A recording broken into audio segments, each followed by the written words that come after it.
morning, ladies and gentlemen. Thank you for all being here today, the second day of World Blockchain Summit. A great third day, yes, of course, you initially started the day before yesterday. A great panel before that sort of started to touch upon NFTs, and it's great to have this panel because you all really do represent sort of the ecosystem, because this is, I mean, we have quite a broad theme to our panel. It's both blockchain, it's both NFT, it's art, it's gaming, it's transformation and tokenization. So I thought instead of me introducing each of you, I'm sure you eloquently can do that yourselves, short and sweet, but just to give a taster of sort of the perspective that you're coming from. So why not start with ladies first? Nadia? Hi everyone, it's a pleasure being here. It's my first time in Dubai. And it's very warm welcoming. Thank you so much, and it's an honor to be in this panel. I'm Nadia Taiga, an executive and curatorial director of Snark.art and OG.art. We are one of the pioneers in NFT space since that time when even was not such a word, NFT. So we have started 2018 experimenting with blockchain technology as a new medium for the artists.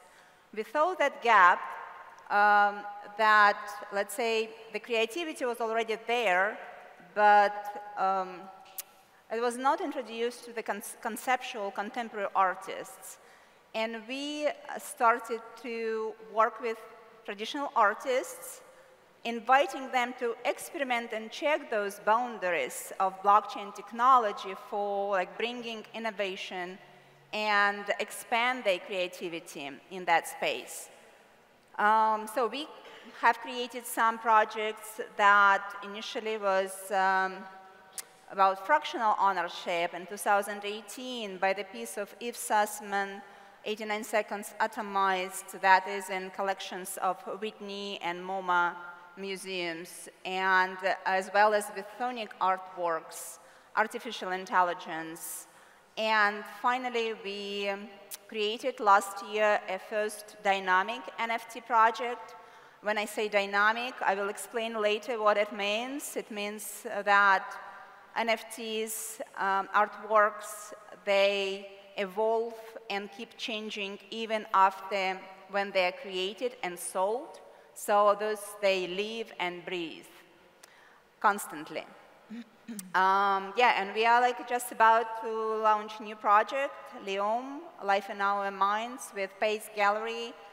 So I will speak later in more details as well. So we were always aiming to create projects that remain in the art history. So that's our approach, and we believe that especially dynamic NFTs that we have created, this mechanics, it's a game changer for art, fashion, gaming, architecture, many other industries. Perfect, thank you. And Ravi? Yeah, hi, my name is Ravi. I'm the co-founder CEO of Zeev. We are into Web3 infrastructure as a service. So Zeev is a platform that provides developer APIs, deployment and management monitoring of full nodes, archive nodes, staking nodes. So entire Web3 infrastructure as a service. We have about 15,000 plus users who are using the platform, and we partner with various protocols. In the last couple of years, seeing a lot of traction, especially on the NFT DeFi side, where thousands of NFT gaming and DeFi startups are building on Zeev. And we recently partnered with one of the L1 protocol called DCOM, where they are focused on tokenization of real-world assets and DeFi. So yes, a lot of interesting things are happening, and I'm very, very happy to be here. Thank you. We're very happy to have you here. Jürgen? Hey, everyone. Let me start with saying thank you to WBS for doing a tremendous job within the last couple of days. What I've seen out there on the projects, I really can see the high quality and the increased quality compared to the last couple of years. So that's a good thing, that quality is always increasing. My name is Jürgen. I'm COO and co-founding team member of RDQ and Colindo, two projects we're working on the last couple of 2 years. RDQ is the first NFT investment capital creating and collecting the best digital artworks out there. We're doing that by partnering together with traditional art institutions as museums, galleries, artists. Qlindo, on the other side, is a real estate and green energy investment capital. Both projects are very similar to traditional ETFs, I would say, with the big advantage that the Web3 space offers us. So our RDQ and Qlindo token holder do not invest in single projects, in single digital art pieces, but rather in a whole platform, in a whole collection represented by the RDQ token and the Qlindo token. Thank you. Andrew? My name is Andrew Ringline. I'm one of the co-founders of Community3, and we built a software in Web 2 that was meant to manage and grow communities. We had realized actually years ago that communities were going to be a future key component of marketing as people moved away from digital advertising into things that were more word-of-mouth based, more social media based. And so we built a platform that connected to all the major social media platforms and allowed for a single community to manage all of those channels, manage all those users, and use it to drive viral word-of-mouth growth or influencer-based growth. We built this platform in Web 2, and when about a year ago we discovered Web 3, we realized, wait, Web 3 is entirely based on word-of-mouth, organic, and social media growth, and our technology suite was ideally suited. We got very, very lucky in terms of timing because we'd already built the software over several years. So we pivoted into Web 3. We immediately added customers like Sandbox, YGG, Big Time. We just added Magic Eden. And we use our technology to amplify their social media reach with the users that they already have. And so we have a gamification system, an engagement system. It's been very, very effective, which is why we have a lot of the top tier customers in Web 3. And then recently we have launched our own game company. And the reason we did this is our extensive work with gamification and working with all these top tier game companies and guilds gave us a really big insight into what was effective. And so we realized we could probably actually make a game that would be even more effective in terms of driving viral growth. We recently launched this game, and we have had completely explosive growth and are by far the most played thing on Solana using those same techniques. So a really interesting and diversified panel, not least. I just wanted to ask the audience, how many in the audience actually own an NFT or a couple of NFTs? Great. So how many are within art? And how many more are more fractional, real estate, that kind of commodity? Okay. So there is already, you know, an audience who is well acquainted, because I thought what was interesting in the panel before is also raising the aspect that, you know, NFT, a non-fungible token, really has so many varieties of functions. I mean, the hype has, of course, been around the art, which is now also sort of siloing into a more business-orientated or innovation-orientated realm. And then it's also gamifying, and it's coming more into real estate and so forth. So we're going to touch upon these different aspects, but I thought, Nadia, if I start with you, because you've also sort of created an ecosystem, one could say, with Snark Art, OG Art, and OG Protocol. So one is a sort of an innovative studio, the next one is more the NFT collection, and you talked about dynamic and animated NFTs. Yes. That is really based on community, because this is, you know, ever-evolving NFTs.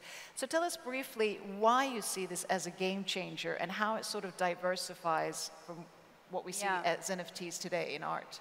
Yeah, it's interesting. When we have started experimenting with blockchain as a creative medium, of course, we tried different aspects like fractionalization of and everything. And that time, there were a lot of talks around that NFT themselves are an innovation, is an innovation. But for us, it was always NFT as NFTs. They were like a proof of authenticity, as a certificate of authenticity or delivery mechanism of the digital item. So, and in terms of conceptual, from the conceptual point, if you look back to the art history, actually conceptual contemporary artists experimented with digital forms and mediums since the end of late 50s and 60s, and a lot of innovation is there. But NFTs gave this opportunity to to have provenance, to follow, to prove ownership, and make it easier for digital artists and digital collectors. But innovation is still, it was not the new medium, like as many people thought at the time, that NFT is a new medium, but NFT themselves are not. So we were looking for the solutions and found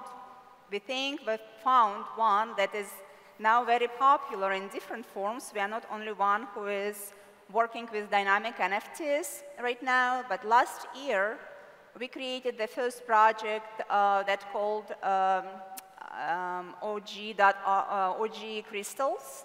So we generated 10,300 seeds of crystals. And when collector gets a crystal in his crypto wallet, it reads its data, and the first part of the crystal is evolved. So growing, depending on some parameters of the crypto wallet, how old it is, what number is it, how many assets are there, and what kind of collection even there. Then, in order to make it grow, you had to sell this to another crypto wallet, and another part of crystal was growing, and another one, and another one. So we allowed 7 iterations, or as we call 7 generations of crystal to grow.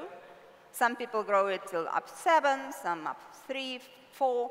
But what it gives, besides the visual aesthetics, it also gives not only a collector's experience, but as well as collector and every crypto wallet or collector become co-creator of the final artwork. So that gaming element, it's a gaming element that never been added in and never been used in contemporary or in art field. So, and this field is very interesting to explore further. After crystals, that was very successful collection, and we are building now a physical sculpture that will be exhibited in the museum. As well, we went even further with a new collection that we actually official date sale happening on the 25th with Random International, their world acclaimed art group, and Pace Gallery, that is the largest, one of the largest galleries in the world. We built a project, Life in Our Minds, that uses the same technique, the same mechanics as we used in dynamic NFTs with crystals, but we just used a different concept with voids. It relates kind of a new, more innovative way of public sculpture and personal iteration with public sculpture and private fingerprint. You have to hold it. So in a way, I think dynamic NFTs is a future and game changer because it can imagine you enter a game and you could have your personal item that is personalized, not because it was pre-rendered and pre-created by some creator, but somehow linked to online, based on online or IRL events, and it can live and breathe. It's not static. So for us, it was quite surprising that, let's say, metaverses, initial metaverses that were built, it's something moving there, but metaverses are still static, most of them, because they are pre-rendered, pre-created. It's an illusion of the movement, illusion of something that is something changing. The real change happens when the gamer or avatar or collector enter the space and leave his fingerprint and create his impact in that world, in that part.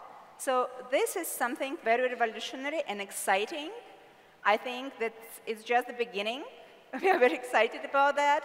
And we, besides what artworks that we create with prolific and significant artists and museums, we also created OG protocol, that is B2B solution.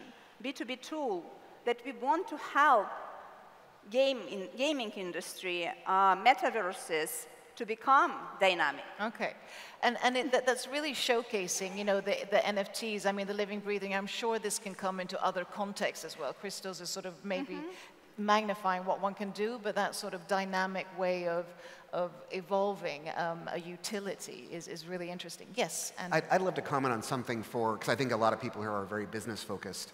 So I've done a number of different business NFTs, and one of the things I've found is that art, regardless of utility, is part of the packaging.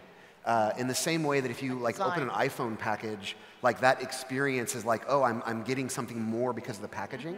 And so when we dropped business NFTs, we found that the art is still a massive component of it, and the ability to actually create part of the experience of ownership. And so if you're out there and you're like, you know, more on the business side, and you're like, what do I care about art? Just think of it as like, what do you care about how your iPhone looks? Yeah, that's the same thing in NFTs. The art becomes the packaging that creates part of the experience. So I presume there's also a lot of collaborative ways of interweaving this. Yes, and I was going to come to you, Jürgen. I just also want to underline and totally agree what Nadia just mentioned, that I believe the true revolution is not the digital art per se, but the NFT as a medium where we can save all the assets. I mean, if you look back in art history, Nadia also mentioned it, we started with cave paintings, stone sculptures later on. The old masters painted the beautiful pieces on wood. Within the 19th century, we have seen canvas coming, and the digital art is already existing since ages. We started in the 60s, 70s.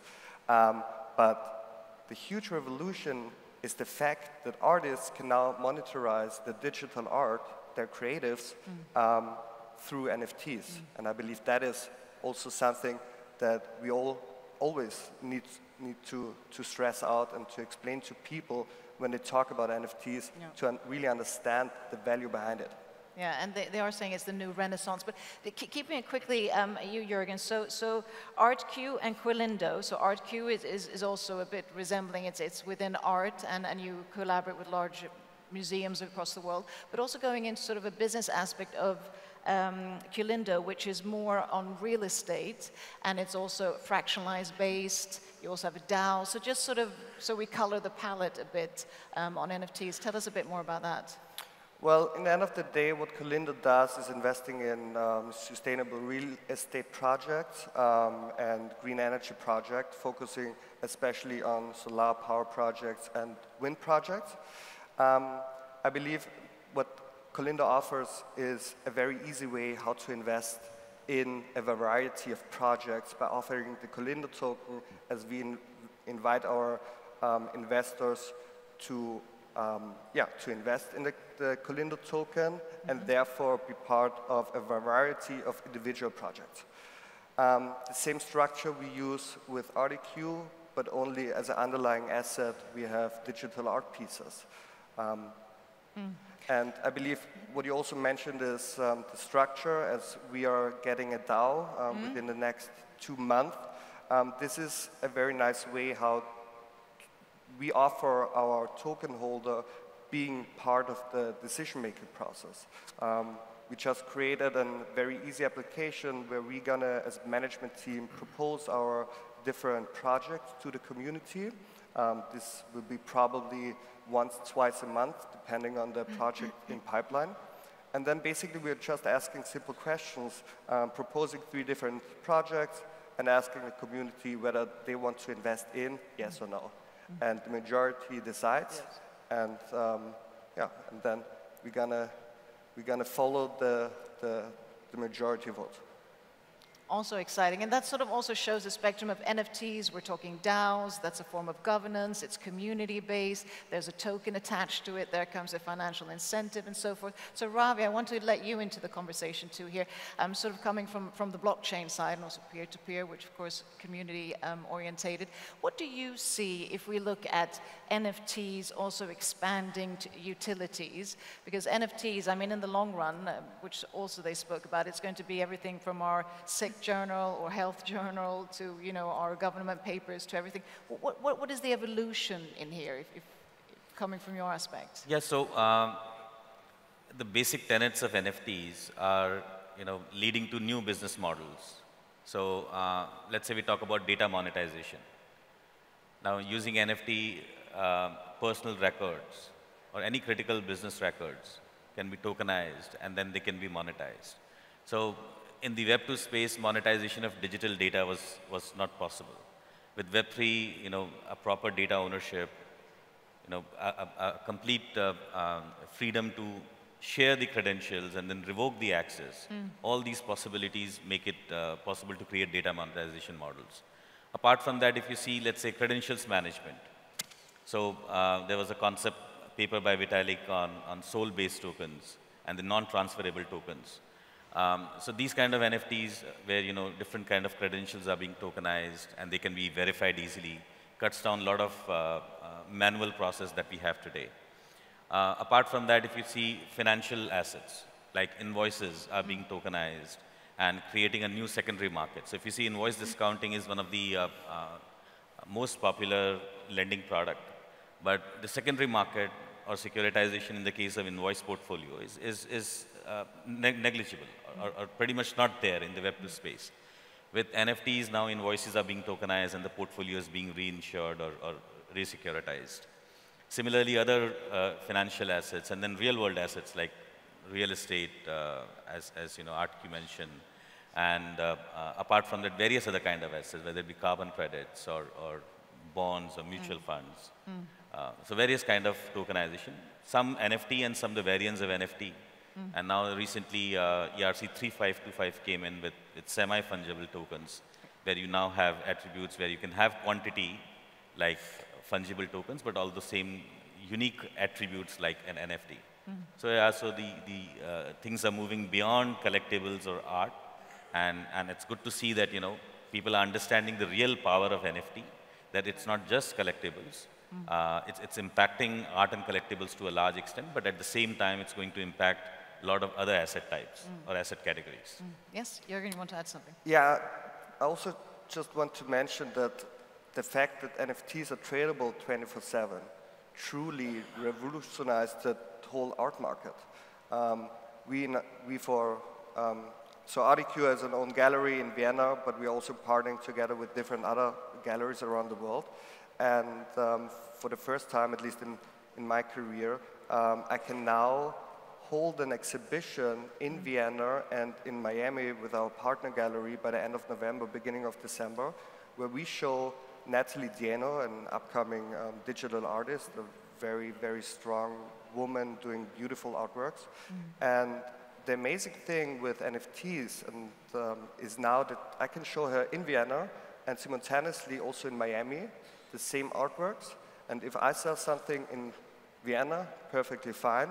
It's automatically removes from the screens in Miami and vice versa. So this is also something that we now have to take into mind, that this is truly a new way how to to sell artworks, to sell NFTs, and also to showcase them. Yeah, definitely. But I would like to add also, echo my friends here. We were laughing with Ergen on backstage that actually we represent two roads, like there are two ways. If his company takes a masterpiece from the museums and bring it into the crypto community in forms of NFTs, not just to enjoy being a part of that masterpiece, but as well as bring a good cause. So because the proceeds are used for innovation and restoration of the pieces in the museums. So we are in opposite way, in another way, we take living most great artists of our time, contemporary artists, create a new form of art, new collections, and we bring those collections into museums. So we kind of like witness and create a history. As I always say, imagine after like thousands years, in 1,000 years, someone will excavate our time and find those like very strange looking, like some NFTs or technology that was used in our time. So they will learn through our projects that we do all here what values, our society bring, what aesthetics we were embraced with, so what culture we lived. So it's very interesting that we have to look at this, what we are doing now, not from just today point of view, but from the future. Part of Yes. heritage and culture. Part of That's the relation, yes.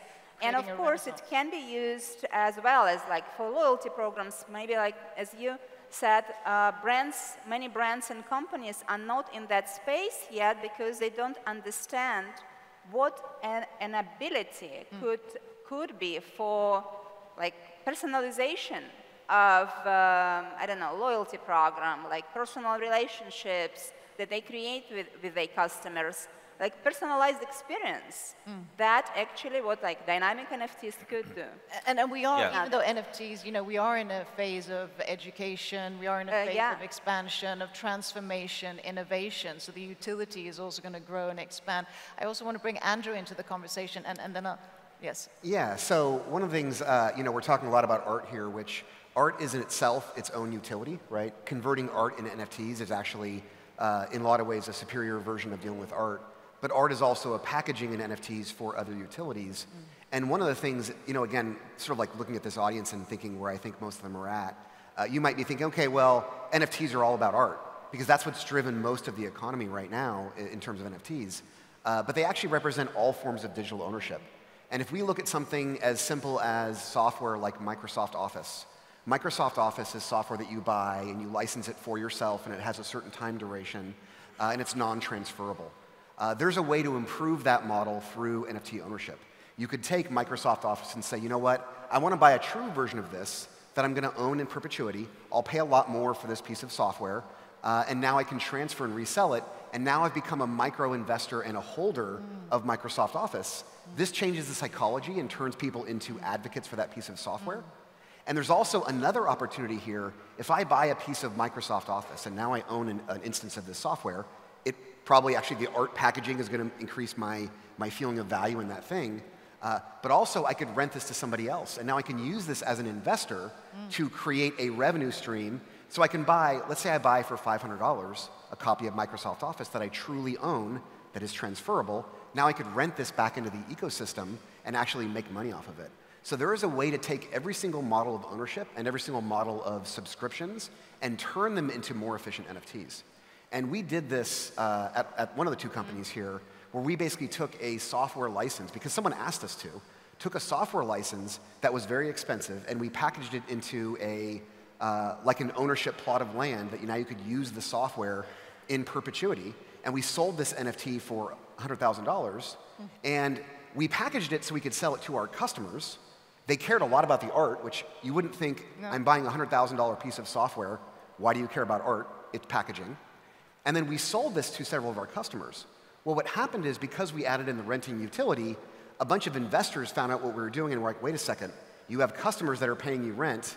I can buy this NFT, and then suddenly I own a piece of your software that can automatically rent to someone who is already paying you money. And then investors came and bought up everything else we had. And so it was an interesting combination of utility, the software we already had, the altering of a subscription model, and again, like actually the art mattered. And if there's anything we've been bugged about the most, it's not, hey, where are my rental payments, or you know, what's the timing on the subscription? It's actually like, well, can I get this art to be changed a little bit? Yeah. Because it's the packaging, it's part of the experience. Yeah, definitely. And it also shows this sort of entrepreneurial circle economy. Everything is sort of getting intertwined. This is a new ecosystem that is being built, where one of the assets is NFTs that will, you know, morph into everything. I just want to say, is there anyone in the audience who has a question? Yeah, was that just waving to your partner, or was it actually waving your hand? No, he's scratching his head, so probably not. Yes, there at the end, thank you. I just want to also give the audience a chance to convey their thoughts.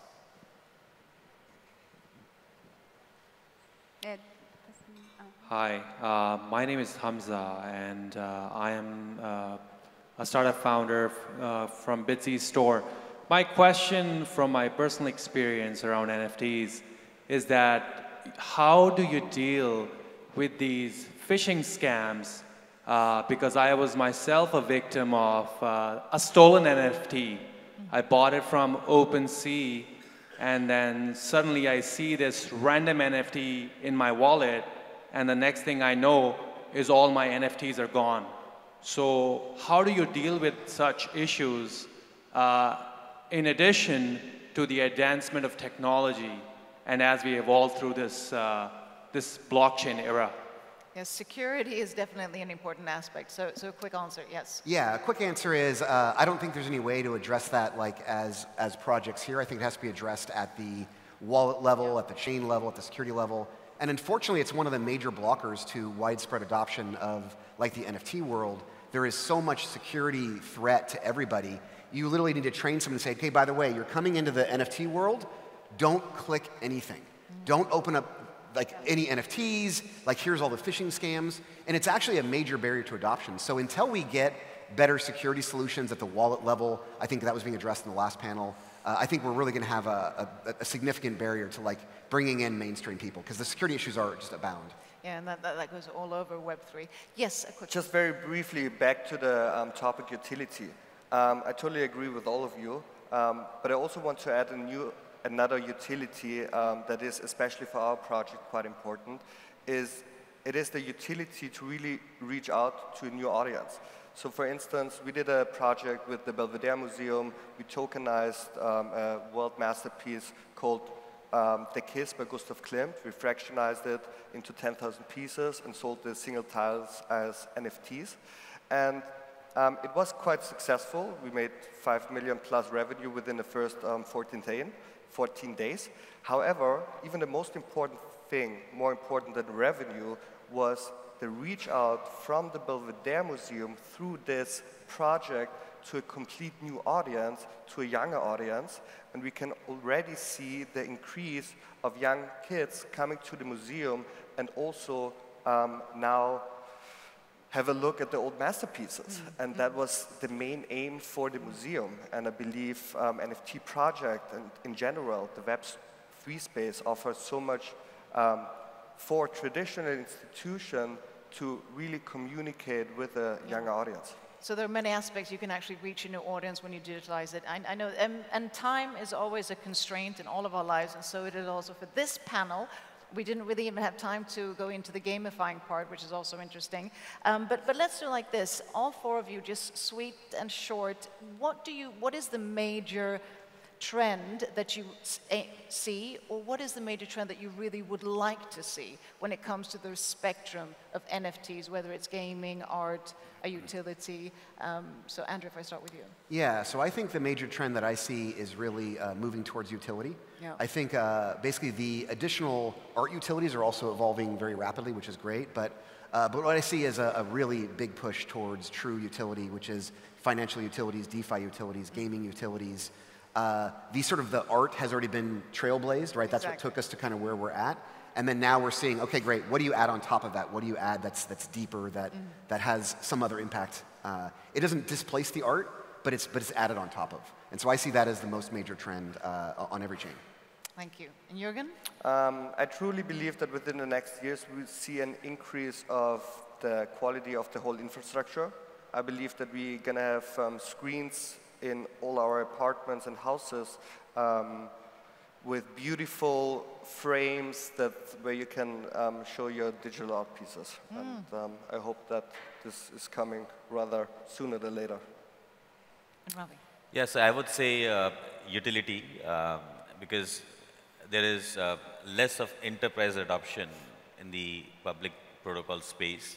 And with tokenized assets, there are trillions of worth of tokens, assets which are lying there.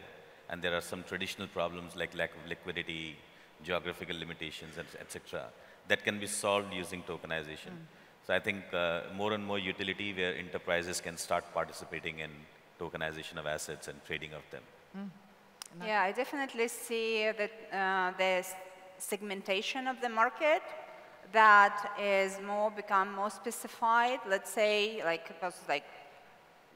NFT, then generative art. In generative art, there is dynamic NFTs. Now, dynamic NFTs are also segmented in some different styles, animated, dynamic, and something. And of course, like more big players, institutional players, entering this space and traditional great quality artists. So I see the increase of quality, less quantity, so that collectors become like more appreciative of art. So it's like just for my field is very important, and I see that I think a bright future we will keep innovating because this is what we do, and I believe that we are still on the surface what actually blockchain can bring in art. Absolutely, and I have Saved by the bell, I was about to say, but that wasn't what I meant. Yes. One quick thing is I'd actually say that maybe the strongest trend is probably going to be innovation. Yeah. The speed of innovation in Web3 is so fast Exactly. that actually that's the main trend, is just change, acceleration, innovation. And hopefully also seeing more abilities to scale sustainability and impact, because that is at the core. Innovation is brilliant, but we also need to package it with sustainability and impact. Thank you so much for taking the time. Thank you for everything that you do.